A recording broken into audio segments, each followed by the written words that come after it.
कैसे बच्चे लोग, आज हम लोग देखेंगे electric field at the equator of dipole. ठीक है, इससे प्रीवियस लेक्चर में बच्चा हम लोगों ने अच्छे से देख लिया था कि एक डाइपोल के एक्सिस पे इलेक्ट्रिक फील्ड कैसे फाइंड आउट करते हैं, और उसका रिजल्ट क्या आया था बच्चा लोग, अगर आपको याद हो तो। Electric field at the axis of dipole equal to 2 kp upon are cube, जहाँ ये पी क्या है बच्चा, डाइपोल मोमेंट। ठीक है, तो ये मैंने अभी यहाँ पे क्यों लिखा है बच्चा, ये मैंने इसलिए लिखा है कि अभी जो हम लोग इक्वेटर पर डिराइव करेंगे electric field due to dipole, उसका और इसका क्या रिलेशन है, और फिर इससे एक कंक्लूजन निकलेगा जिससे हमारा अंडरस्टैंडिंग बहुत ही अच्छा हो जाएगा। ठीक है, तो आइए देखते हैं। तो जितना भी बच्चा थ्योरेटिकल पार्ट था वो हमने ऑलरेडी देख लिया है, अब है मैथमेटिक्स, और हमारा मैथमेटिक्स क्या है, बहुत अच्छा है। हमारा मतलब आप लोग का। तो बच्चा डाइपोल कैसे देखे थे, अगर अगर दो इक्वल मैग्नीट्यूड का चार्ज है और वो एक स्मॉल डिस्टेंस से सेपरेटेड है, मान लेते हैं कि ये डिस्टेंस क्या है, डी है। ठीक है, एग्जैक्ट इसके बीचों बीच जो लाइन पास होता है उसको बोलते हैं इक्वेटर। इस इक्वेटर पर हमें देखना है इस डाइपोल के कारण इलेक्ट्रिक फील्ड क्या होगा, नेट इलेक्ट्रिक फील्ड। चलिए इस दोनों को कनेक्ट कर देते हैं। बच्चा अगर ये डी हो गया तो ये कितना हो जाएगा, d/2, और ये भी कितना हो जाएगा, d/2। मान लेते हैं इसको r, तो ये भी r हो जाएगा एंड ये भी r हो जाएगा। देखो पाइथागोरस थ्योरम से ये r नहीं होगा और ये भी r नहीं होगा, मुझे भी पता है। ठीक है, तो ये डाउट मत लाना। पिछले लेक्चर में हमने क्या देखा है कि ये d जो है ये बहुत छोटा वैल्यू है कंपेयर टू दिस r, तो हमने नेग्लेक्ट भी किया था, हमने अप्रोक्सीमेशन भी लिया था, तो सेम चीज़ होगा। अगर इसे ब्रॉड में देखें तो ये कैसा होगा, कुछ एक चार्ज यहाँ पे होगा, दूसरा चार्ज यहाँ पे होगा, इसके बीच में मान लो कुछ मिलीमीटर में डिस्टेंस है, बट आर कुछ यहाँ पे होगा। ये बहुत बड़ा, बहुत ज़्यादा दूरी पे डिस्टेंस होगा, बट बोर्ड पे दिखाने के लिए फिर भी हम एक क्लोज पॉइंट लिए। देखो ये जो डिस्टेंस होगा बच्चा, ये जो डिस्टेंस होगा इसमें ज़्यादा का अंतर नहीं होगा। ठीक है, नॉट ज़्यादा का डिफरेंस नहीं होगा। ये अप्रॉक्सीमेशन हम लोग ले लेते हैं कि चलो ये तीनों इक्वल डिस्टेंस में है, ताकि हमारा कैलकुलेशन थोड़ा सा ईजी हो जाए। अब बच्चा यहाँ से बस मैथमेटिक्स है सिंपल सा, प्लस क्यू चार्ज का इलेक्ट्रिक फील्ड किस डायरेक्शन में लगता है, रेडियल आउटवर्ड, और minus Q charge radially inward. ठीक है, ये वाला सेक्शन उठा के यहाँ पे ले आते हैं, तो ये कुछ किस तरीके से बन रहा था बच्चा, एक इस तरीके से बन रहा है।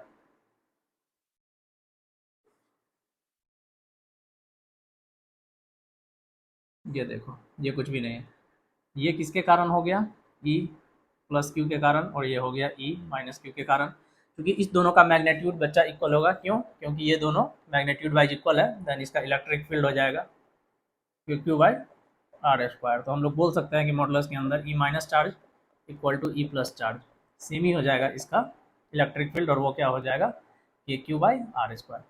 इसका भी मैग्नीट्यूड सेम है, इसका भी मैग्नीट्यूड सेम है, इसका रिजल्टेंट वेक्टर इसके बीचों बीच होगा। ठीक है, ये हो जाएगा ई आर। इसको अगर बच्चा हम लोग थीटा मान ले तो ये भी थीटा होगा, क्यों, क्योंकि ये बीचों बीच है। तो ये एंगल क्या होगा, ये हमें फाइंड आउट करना है। ये नॉर्मल सा ज्योमेट्री है, ज्योमेट्री क्या कर सकते हैं, ये नॉर्मल सा एक मैथमेटिक्स है कि मान लो लेट से कि ये एक लाइन है बच्चा, इस पे दो पैरेलल लाइन खींच दो, तो जो थीटा होगा ये, तो ये भी थीटा ही होगा। अगर हम जितना भी पैरेलल लाइन खींच दें वो चेंज नहीं होता, अगर यहाँ भी खींच दें और ये अगर थीटा डैश है तो ये भी कितना होगा, थीटा डैश होगा। ठीक है, तो ये लाइन है, अगर इस लाइन को आप एक्सटेंड करोगे बच्चा तो ये दिखेगा कि एक लाइन है जिसके ऊपर ये एक लाइन है और ये एक लाइन है, ये दोनों पैरेलल है। अगर ये थीटा होगा तो ये भी थीटा होगा। डायग्राम आप लोग क्लियर बना लेना, अभी समझते चलो। तो ये एंगल थीटा हो गया बच्चा, तो ये क्या था, ई था प्लस क्यू के कारण, एंड ये है ई माइनस क्यू के कारण, और ये है बच्चा ई नेट। हमें देखना है कि ई नेट क्या होगा। ठीक है, ये है थीटा, ये है थीटा। बच्चा हमने वेक्टर में अच्छे से सीख लिया है कि प्रोजेक्शन कैसे लेते हैं। थीटा एंगल के साथ जो आता है वो होता है ई cos theta, and perpendicular component जो होता है उसके अपोजिट में वो होता है ई साइन थीटा। तो अगर बच्चा आप इसका ई साइन थीटा ड्रॉ करोगे तो कैसा दिखेगा, ये दिखेगा ऊपर की तरफ ई साइन थीटा, इसके कारण इसका साइन कंपोनेंट होता है ई साइन थीटा। ये दोनों एक दूसरे के इफेक्ट को कैंसिल आउट कर देता है। ठीक है, तो इसको अभी हम कंसीडर नहीं करेंगे। इसका कॉस कंपोनेंट करेंगे तो ये क्या होगा, ई कॉस थीटा। मैंने यहाँ प्लस एंड माइनस इसलिए नहीं लिया है क्योंकि मैग्नीट्यूड वाइज बच्चा दोनों इक्वल है के क्यू बाई आर स्क्वायर। ठीक है, तो ये हो जाएगा E cos theta plus E cos theta, then E net क्या हो गया बच्चा लोग, E net equal to 2e cos of theta. अब तो बहुत सिंपल हो गया ये। 2 इलेक्ट्रिक फील्ड कितना लेना है बच्चा, के क्यू बाई आर स्क्वायर। अब इस ट्रायंगल में देखना है कि कॉस थीटा का वैल्यू क्या है, किस ट्रायंगल में, ये और ये।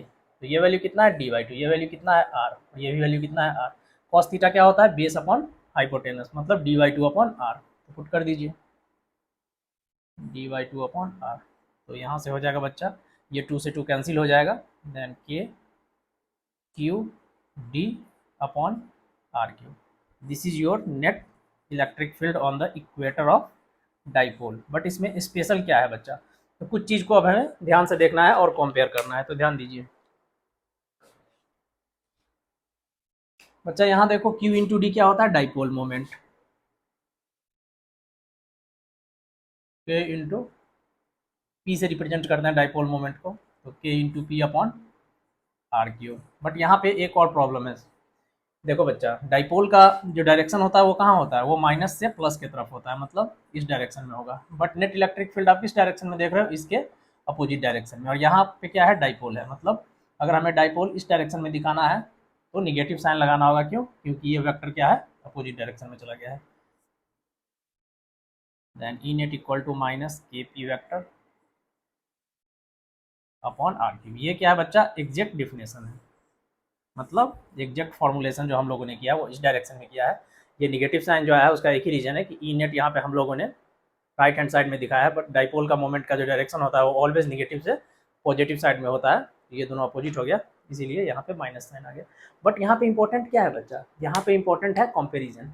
अगर इसको इक्वेशन 1 मान लेते हैं एंड इसको इक्वेशन 2 मान लेते हैं, और अभी बस हम मैग्नीट्यूड की बात करते हैं, तो ये माइनस एंड प्लस रहने दें, ये बस डायरेक्शन को दिखाएगा, ठीक है। तो यहाँ क्या दिखा बच्चा आपको, के पी अपॉन आर क्यूब, यहाँ भी दिखा k p upon are cube, but ये क्या है 2, मतलब एक्सिस पे जो है वो 2 टाइम्स है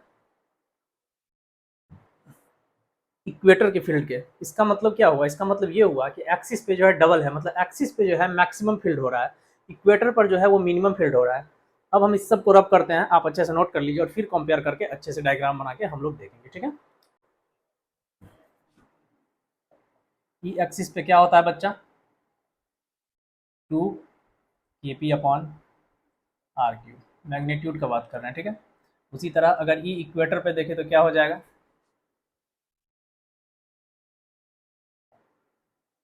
के p upon are cube, magnitude का बात कर रहे हैं। तो अगर मैग्नीट्यूड वाइज मैथमेटिकल फॉर्मुलेशन इसका करें तो कैसा हो जाएगा, E axis equal to 2 times E equator, मतलब इलेक्ट्रिक फील्ड जो एक्सिस पे होगा वो 2 गुना होगा इलेक्ट्रिक फील्ड ऑफ इक्वेटर पे।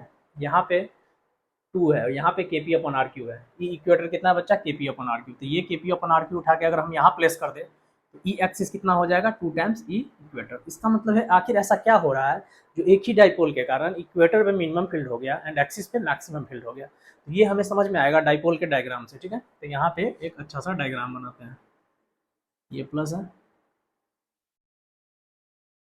ये माइनस है।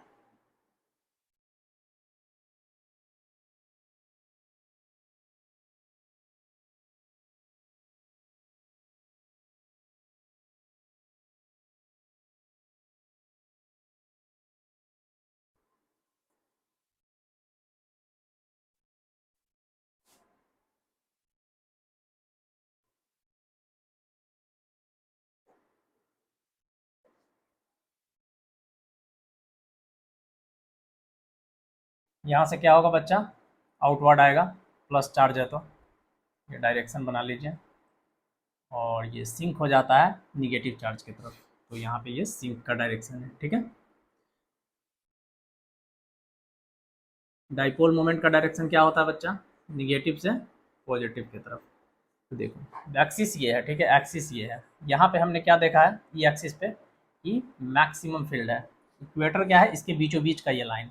अगर ये डी डिस्टेंस है then dy2 and this is dy2, then this is the line of equator, okay. So the electric field here is the minimum. So what is the reason? Minimum. So we have to find out the reason. तो बच्चा यहाँ पे क्या है कि हम अपने आई से कभी भी इस फील्ड को नहीं देख सकते हैं, और आई से क्या दुनिया में कोई भी फील्ड को नहीं देख सकता है, क्योंकि फील्ड क्या है, फील्ड एक इमेजनरी थिंग है कि ठीक है 2 चार्ज के बीच में फोर्स लग रहा है तो कुछ ना कुछ फील्ड होगा।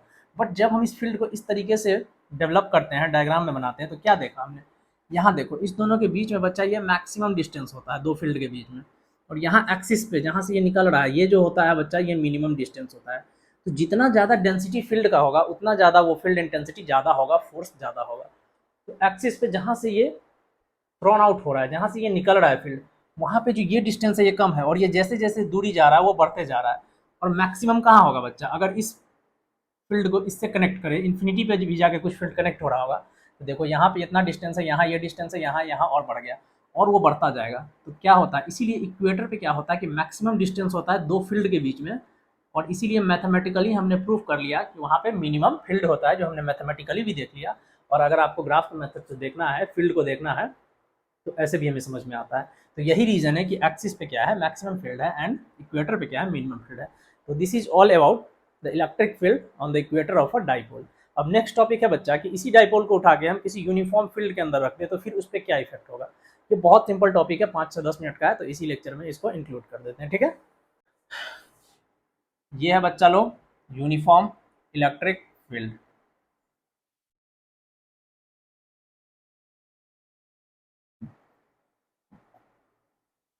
ये क्या है, एक डाइपोल है। डाइपोल मतलब दो इक्वल मैग्नीट्यूड का चार्ज एक डी डिस्टेंस से सेपरेटेड है, ठीक है।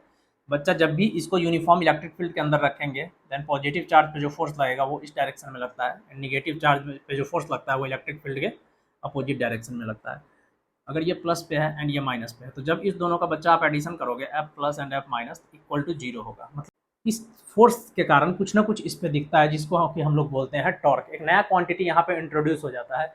देखने के लिए तो ये equal force and opposite direction में लग रहा है, तो वो जीरो होगा, बट ये मूव करेगा, इसका मूव करने का टेंडेंसी होगा इलेक्ट्रिक फील्ड के डायरेक्शन में, ऑलवेज इलेक्ट्रिक फील्ड के डायरेक्शन में। और वो जो क्वांटिटी आता है जिसके कारण ये मूव करता है, उसे हम फोर्स नहीं बोलते हैं, क्योंकि नेट फोर्स मैथमेटिकली यहाँ हम लोग क्या देख रहे हैं, जीरो देख रहे हैं, उसे बोलते हैं टॉर्क। अब टॉर्क का क्या रिलेशन है बच्चा डिस्टेंस के साथ, इसका डिफरेंट डिफरेंट पोजीशन चेंज करने पे क्या होता है वो आइए हम देखते हैं। 3-4 डायग्राम बना लेंगे तो समझ आ जाएगा, ठीक है। अब इलेक्ट्रिक फील्ड को अगर हम लोग इस तरीके से भी दिखाएं, फिर भी एक फोर्स इधर और एक फोर्स इधर काम कर रहा है, नेट फोर्स जीरो होगा, ये खुद को इलेक्ट्रिक फील्ड के तरफ खुद को स्टेबल करने के लिए चाहेगा कि अलाइन कर ले हम लोग इलेक्ट्रिक फील्ड के डायरेक्शन में। और जब इसका टॉर्क इसको इलेक्ट्रिक फील्ड के डायरेक्शन में अलाइन कर देगा, देन इसका टॉर्क भी कितना हो जाएगा बच्चा, फिर जीरो हो जाएगा, ठीक है। अभी इसका टॉर्क जीरो नहीं है। फिर नेक्स्ट केस देखते हैं।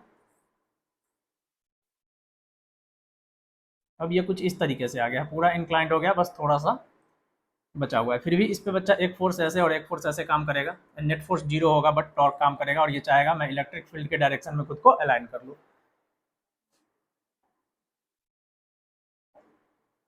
अब मान लो बच्चा कोई चार्ज ऐसा रखा हुआ है, एक फोर्स ऐसे काम कर रहा है, एक फोर्स ऐसे काम कर रहा है।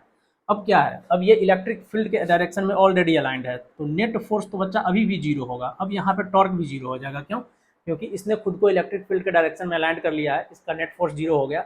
ये अब टर्न नहीं करेगा, अगर ये टर्न होता भी है तो ये फिर से खुद को स्टेबल करके अलाइंड हो जाता है, ठीक है। तो टॉर्क का इतना ही कहानी है कि जब एक डाइपोल को हम इलेक्ट्रिक फील्ड में रखते हैं तो वो खुद को अलाइन करना चाहता है इलेक्ट्रिक फील्ड के डायरेक्शन में, और नेट फोर्स जीरो होता है, तो इस पर जो वर्क करने वाला क्वांटिटी होता है उसको हम लोग बोलते हैं टॉर्क। अब टॉर्क का डिस्टेंस से क्या रिलेशन है, इसके लिए एक छोटा सा डेरिवेशन है, देख लेते हैं।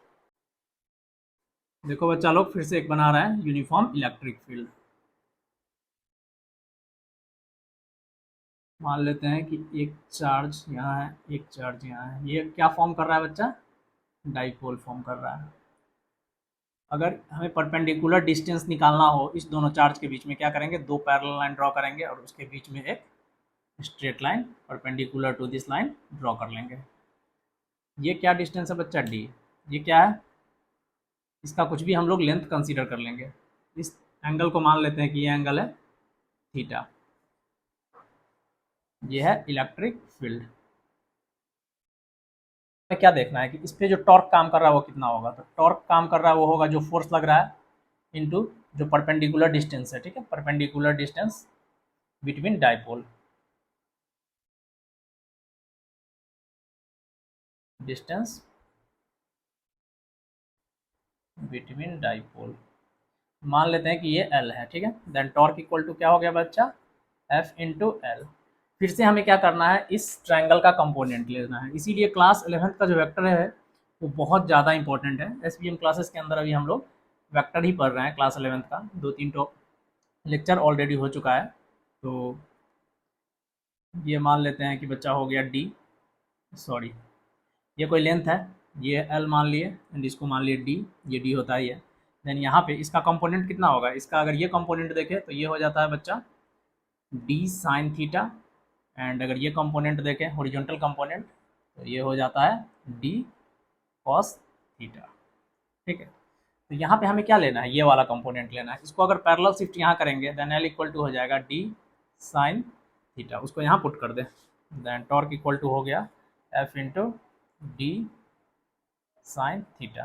ठीक है, एंड फोर्स इक्वल टू हमने बहुत बेसिक में ही पढ़ लिया था बच्चा कि क्यू इंटू ई होता है, तो वो भी यहाँ पुट कर दे, बस पुट करना है, डिफरेंट डिफरेंट क्वांटिटी को चेंज करके हमें एक इसे अच्छा सा इक्वेशन बनाना है, Q E D sine theta. फिर से बच्चा क्यू इंटू डी हमें पता है कि डाइपोल मोमेंट के फॉर्म में इसे लिखना है, then torque equal to p E sine theta. अब यहाँ पे थोड़ा सा इंपॉर्टेंट है बच्चा, तो ध्यान दे, ध्यान से, क्या आ गया, torque equal to p E sine theta. अगर आपको वेक्टर का क्रॉस एंड डॉट प्रोडक्ट पता है तो पता है कि इसको पी क्रॉस ई या ई क्रॉस पी लिख सकते हैं। अगर हम पी क्रॉस ई लिखते हैं तो ये क्या होता है, पी ई साइन थीटा। यही छोटा छोटा पॉइंट है जहाँ बच्चा कंफ्यूज होता है और क्लियरिटी नहीं आता है, ई पी साइन थीटा। तो सर यहाँ भी पी साइन थीटा है, यहाँ भी पी साइन थीटा है, तो हम पी क्रॉस ई ले या ई क्रॉस पी ले। तो बच्चा यहाँ पे बहुत बच्चे कंफ्यूज होते हैं कि इस दोनों में से कौन सा लेना है, क्या दोनों सेम ही है। तो अगर आपको क्लास 11 का वेक्टर का नॉलेज हो, डॉट प्रोडक्ट जो वहाँ होता है बच्चा वो एक स्केलर क्वांटिटी होता है, बट जो क्रॉस प्रोडक्ट है वो स्केलर क्वांटिटी नहीं होता है, वो क्या है, एक वेक्टर क्वांटिटी है। अगर आप पी क्रॉस ई लिखते हो, इसका क्या मतलब है कि ये जो पी है डाइपोल मोमेंट, डाइपोल मोमेंट क्या होगा, निगेटिव से पॉजिटिव की तरफ जाएगा। ये खुद को अलाइन करना चाहता है इस टॉर्क के थ्रू इलेक्ट्रिक फील्ड के डायरेक्शन में। राइट हैंड थंब रूल में अगर बच्चा आप करोगे तो देखोगे इनवर्ड जा रहा है टॉर्क का डायरेक्शन। ठीक है, बट अगर आप ई क्रॉस पी कर दोगे तो ये सेम नहीं है। ई जो है अब इसका मतलब है कि ये फिक्स हो गया, ई है पी के तरफ जा रहा है, मतलब आउटवर्ड हो गया। तो ऑलवेज जो वेक्टर यहाँ होता है बच्चा एक्स वाई प्लेन में, एक्स वाई कोई प्लेन है एंड यहाँ क्या है, जेड है। ठीक है, क्रॉस प्रोडक्ट अगर हम करते हैं तो या तो इनवर्ड होगा या आउटवर्ड होगा। अगर हम इसका डायरेक्शन पी ई को ई पी लिखते हैं, सीधा मान लीजिए अभी इनवर्ड है या आउटवर्ड है, इससे हमें नहीं मतलब है। अगर पी क्रॉस ई को चेंज करके ई क्रॉस पी लिखते हैं तो डायरेक्शन डायरेक्ट उसके अपोजिट हो जाता है। ठीक है, तो ये एक वेक्टर क्वांटिटी है और हमने देखा है कि हमने यूनिफॉर्म इलेक्ट्रिक फील्ड को स्टेबल रखा है।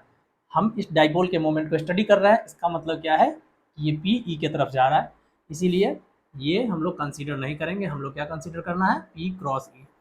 तो अब पी ई साइन थीटा को हम लोग बस इतना ही लिख सकते हैं कि torque equal to P cross E. ठीक है बच्चा, इस फॉर्मूला के ऊपर जो कि मैंने प्रीवियस वीडियो में दिखाया है, नीट 2023 में क्वेश्चन आया था। बच्चा क्या डिफरेंस होता है जेईई मेन एंड नीट में, यही डिफरेंस हो गया जेईई मेन एंड नीट में। यहाँ देखो, नीट में बस आपको ये फॉर्मूला याद करके आगे बढ़ जाना है, बट जेईई मेन में आपका डिस्टेंस का रिलेशन पूछ सकता है। तो अब देखो डिस्टेंस का रिलेशन जो मैं आपको बताने वाला था, क्या आ गया बच्चा, ये यूनिफॉर्म फील्ड है, इसके अंदर ये डाइपोल है। ठीक है, ये प्लस है एंड ये माइनस है, देन टॉर्क आ गया पी ई साइन थीटा। ये कितना बना रहा है बच्चा, थीटा। तो देखो थीटा यहाँ अगर हम जीरो पुट करते हैं, जीरो पुट करने का क्या मतलब है, ये जो है इस पे इंक्लाइंड होकर यहाँ आ गया, ये दोनों स्ट्रेट लाइन पे आ गया, तो जीरो। तो साइन जीरो कितना होता है बच्चा, जीरो। देन टॉर्क कितना हो गया, जीरो। और मैंने क्या बोला था कि जब ये खुद को यहाँ अलाइन कर लेगा, जब ये डाइपोल इस डायरेक्शन में इस इलेक्ट्रिक फील्ड के अलाइंड में आ जाएगा, मतलब इलेक्ट्रिक फील्ड के पैरेलल आ जाएगा, तो क्या हो जाएगा, उस पर टॉर्क जीरो हो जाएगा। उसको हमने मैथमेटिकली देख लिया, ये जो हमने फॉर्मूला डिराइव किया है बच्चा, यहाँ पे जब theta equal to zero put किया तो टॉर्क जीरो हो गया। तो जब ये अलाइंड कर लेगा तो टॉर्क जीरो होगा, तो टॉर्क क्या हो गया इस केस में, मिनिमम। फिर जब हम theta equal to 90 degree put करेंगे, थीटा 90 करने के लिए बच्चा इस डाइपोल मोमेंट को 90 करना पड़ेगा इलेक्ट्रिक फील्ड के, तो टॉर्क कितना हो जाएगा, P E sine of 90। Sine 90 कितना होता है बच्चा, 1 होता है, मतलब P E, torque equal to P into E. ये मैक्सिमम होता है बच्चा, क्यों, क्योंकि साइन थीटा का अगर आप ग्राफ ड्रॉ करोगे, थोड़ा सा मैथमेटिकल कैलकुलेशन आपको अगर करना पड़े तो अच्छे से समझ लेते हैं इसको कि साइन थीटा का ग्राफ कैसे ड्रॉ करोगे बच्चा लोग। ये होता है साइन थीटा का ग्राफ, बट अभी हमें क्या देखना है, जीरो से लेकर 90 डिग्री तक देखना है। ठीक है, ये थीटा एक्सिस है और ये कौन सा एक्सिस है, ये लेंथ को रिप्रेजेंट करता है। जब जीरो पे है तो जीरो था डाइपोल मोमेंट। ठीक है, जीरो पे थे, जीरो पे कहने का मतलब है कि ये जो टॉर्क है ये अलाइंड हो गया, मतलब ये थीटा जीरो करने का मतलब है ये खुद को इलेक्ट्रिक फील्ड के पैरेलल शिफ्ट कर लिया। तब टॉर्क क्या होगा, जीरो होगा बच्चा लोग। जब 90 पे जा रहे हैं, जब ये 90 पे जा रहा है तो मतलब परपेंडिकुलर हो जा रहा है, परपेंडिकुलर में टॉर्क मैक्स लगेगा, क्योंकि देख रहे हैं हम लोग फोर्स इधर और इधर, फोर्स नेट जीरो काम कर रहा है बट टॉर्क मैक्स लग रहा है। तो क्या देखा हमने कि जैसे जैसे इसका डिस्टेंस अब कम होगा, अब 0 से 90 की तरफ अब बच्चा जैसे जैसे जाओगे 0 से 90 की तरफ, तो क्या हो रहा है, थीटा एंगल इंक्रीज कर रहा है, टॉर्क भी इंक्रीज कर रहा है। बट अगर हम लोग थोड़ा अपोजिट सोचे और 90 डिग्री से जैसे जैसे जीरो की तरफ आएंगे, देन टॉर्क क्या हो जाएगा, अगर ये डायरेक्शन रखे देन यहाँ पे टॉर्क क्या हो जाएगा, डिक्रीज हो जाएगा। अब 90 के बाद 45 पे ले, तो 45 पर लेंगे तो ये आएगा, 90 लेंगे देन टॉर्क ये आएगा, जीरो लेंगे देन टॉर्क ये आएगा। तो यहाँ पर अगर टॉर्क डैश है, टॉर्क डबल डैश है एंड टॉर्क ट्रिपल डैश है, और इसको अगर हम लोग इंक्रीजिंग या डिक्रीजिंग ऑर्डर चेक करें तो कैसे करोगे आप, टॉर्क डैश जो है सबसे छोटा होगा एंड टॉर्क ट्रिपल डैश जो है वो सबसे बड़ा होगा। ठीक है, इलेक्ट्रिक अगर हम दो ही लाइन खींचे इलेक्ट्रिक फील्ड का, ठीक है, और यहाँ पे क्या है, डाइपोल है, अच्छे से समझने के लिए देख लेते हैं। ये एंगल क्या था, थीटा, ये एंगल क्या था, 90 डिग्री। जब हमने 90 डिग्री बनाया और इस लाइन से देखा तो देखा कि ये मैक्सिमम डिस्टेंस पे है। फिर जैसे जैसे हमने इसका थीटा कम किया तो देखा इससे इसकी दूरी कितनी है, कम हो गई। ठीक है, हमने थीटा को और कम किया तो और ये दूरी कम हो गया, हमने थीटा को जीरो कर दिया तो इस दोनों के बीच का डिस्टेंस कितना हो गया, जीरो हो गया। देन टॉर्क का डायरेक्ट रिलेशन है डिस्टेंस से। अगर हम इलेक्ट्रिक फील्ड से उसका डिस्टेंस जैसे जैसे बढ़ाएंगे टॉर्क बढ़ता जाएगा और जैसे जैसे कम करेंगे टॉर्क कम होता है। तो बेसिकली हम ये डिस्टेंस, इस डिस्टेंस को क्या कर रहे हैं, कम कर रहे हैं। ठीक है, ये जो बच्चा ट्रायंगल बन रहा था, तो ये डिस्टेंस अगर यहाँ पे आएगा डाइपोल, यहाँ पे आएगा डाइपोल, तो पहले ये डिस्टेंस था, फिर इतना था, फिर ये इतना था। ठीक है, और यहाँ पे आ गया डाइपोल तो ये डिस्टेंस इतना बचा। तो ये डिस्टेंस के साथ डायरेक्टली प्रोपोर्शनल होता है टॉर्क। जितना ज़्यादा डिस्टेंस होगा उतना ज़्यादा टॉर्क होगा। अगर वो इलेक्ट्रिक फील्ड से अलाइन हो जाएगा तो टॉर्क जीरो हो जाएगा, अगर वो इलेक्ट्रिक फील्ड के 90 डिग्री में आ जाएगा तो टॉर्क मैक्सिमम हो जाएगा। This is all about the torque on a dipole in an uniform electric field. All about this topic. तो बच्चा मैंने बहुत ब्रॉड में करा दिया है, मुझे नहीं लग रहा है कि कोई पॉइंट बचा है, और अगर कोई पॉइंट बच गया है तो आप लोग कमेंट कर सकते हैं। और SBM क्लासेस में नीट का बैच शुरू हो चुका है, तो अगर आप लोग को कोई भी हेल्प चाहिए तो एक बार ऑफिस विजिट कीजिए, अदरवाइज आप SBM के कॉन्टैक्ट नंबर पे कॉल करके इन्फॉर्मेशन ले सकते हैं। तो इतना पैसेंस से सुनने के लिए बहुत बहुत थैंक यू। फिर मिलते हैं नेक्स्ट क्लास में, तब तक के लिए बाय बाय।